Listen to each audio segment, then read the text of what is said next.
এই পৃথিবীতে কোনো মানুষই সম্পূর্ণরূপে সুখী নয়। খুব কম মানুষই আছে যারা তাদের জীবন নিয়ে পরিপূর্ণরূপে সন্তুষ্ট। যদি আপনি আপনার জীবন নিয়ে সন্তুষ্ট না হন, তাহলে এই ভিডিওটি শেষ পর্যন্ত দেখুন। এই গল্পটি হয়তো আপনার জীবন সম্পর্কে ধারণা বদলে দেবে।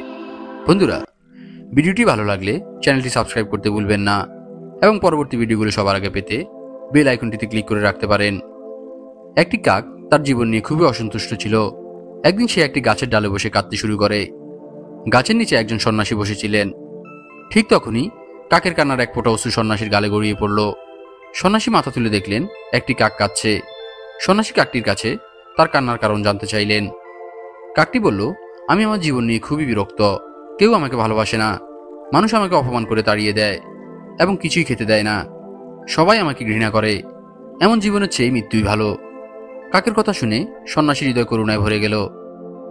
সন্ন্যাসী বলল, আমরা যে অবস্থাতে থাকি না কেন, আমাদের সুখী থাকতে শেখা উচিত।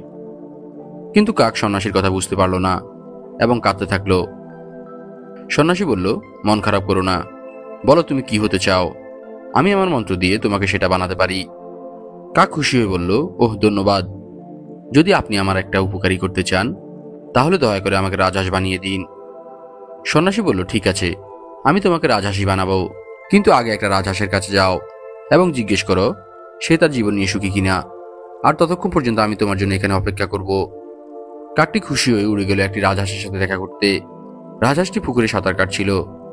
সে রাজহাঁসের কাছে গিয়ে বলল, তুমি কতই সুন্দর। তুমি দুধের মতো শুভ্র। সবাই তোমাকে ভালোবাসে। তুমি নিশ্চয়ই পৃথিবীর সবচেয়ে সুখী পাখি। রাজহাঁস বলল, না আমার বন্ধু, আমি সুখী নই। পৃথিবীতে অনেক সুন্দর রং রয়েছে, কিন্তু আমার কোনো রং নেই। সাদা তো কোনো রঙই না। আমার মনে হয় তোতা পাখি অবশ্যই পৃথিবীর সবচেয়ে সুখী পাখি, কারণ পাখিটির রং অনেক আকর্ষণীয়। এটা শুনে কাক উড়ে গেল এবং একটি তোতা পাখির কাছে পৌঁছালো। সে বলল, ওহ তোতা পাখি, তুমি এত রঙিন এবং সুন্দর।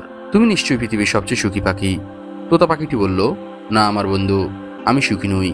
মানুষ তোতা পাখিকে খাঁচায় রাখতে পছন্দ করে। আমি সবসময় ভয়ে থাকি কেউ কখনো আমাকে ধরে খাঁচায় বন্দি করে রাখবে। আমার মনে হয় ময়ূরই সবচেয়ে সুখী, কারণ সে আমার চেয়ে বেশি রঙিন। এই কথা শুনে কাকটি ময়ূরের খোঁজে ছুটে গেল। অবশেষে সে চিড়িয়াখানায় খাঁচায় বন্দি একটি ময়ূর দেখতে পেল। তাকে দেখার জন্য সেখানে শত শত মানুষ জড়ো হয়েছিল। মানুষগুলো চলে যাওয়ার পর সে ময়ূরের কাছে গিয়ে বলল, প্রিয় ময়ূর, তুমি খুবই সুন্দর। হাজার হাজার মানুষ তোমাকে দেখতে আসে, কিন্তু আমার দিকে তাকাও। মানুষ যখন আমাকে দেখে, তারা সাথে সাথে আমাকে তাড়িয়ে দেয়। আমার মনে হয় তুমি এই গ্রহের সবচেয়ে সুখী পাখি। ময়ূর উত্তর দিল, হ্যাঁ বন্ধু, আমি সবসময় ভাবতাম আমি গ্রহের সবচেয়ে সুন্দর এবং সুখী পাখি, কিন্তু আমার সৌন্দর্যের কারণেই আমি এই চিড়িয়াখানায় আটকা পড়েছি। যখন লোকেরা সাজসজ্জার জিনিস তৈরি করার জন্য আমার রঙিন পালক ছিঁড়ে ফেলে, তখন আমার অনেক কষ্ট হয়। আমি সুখী নই আমার বন্ধু। ময়ূরের কাছ থেকে এই কথা শুনে কাকটি অবাক হয়ে গেল এবং ময়ূরকে জিজ্ঞেস করলো, যদি তুমি সুখী না হও, তাহলে পৃথিবীর সবচেয়ে সুখী পাখি কে? ময়ূর বলল, আমি কিছুদিন যাবৎ চিড়িয়াখানাটি খুব সাবধানে পর্যবেক্ষণ করেছি এবং বুঝতে পেরেছি যে তুমি একমাত্র পাখি যাকে খাঁচায় রাখা হয় না। মানুষ তোমাকে ধরার বা বাঁধে ফেলার চেষ্টা করে না। গত কয়েকদিন ধরে ভাবছি, যদি আমি কাক হতাম, তাহলে আমি আনন্দের সাথে সর্বত্র ঘুরে বেড়াতে পারতাম এবং মুক্ত থাকতাম। ময়ূরের কথা শুনে কাকটি পুনরায় সন্ন্যাসীর কাছে ফিরে এলো এবং সন্ন্যাসীকে জানালো, আমি আজ কাক হতে পেরে খুব খুশি। সে বলল, আপনি সত্যি একজন জ্ঞানী মানুষ। আমি আর কিছুই হতে চাই না। আমি যেমন আছি তেমনই ভালো আছি।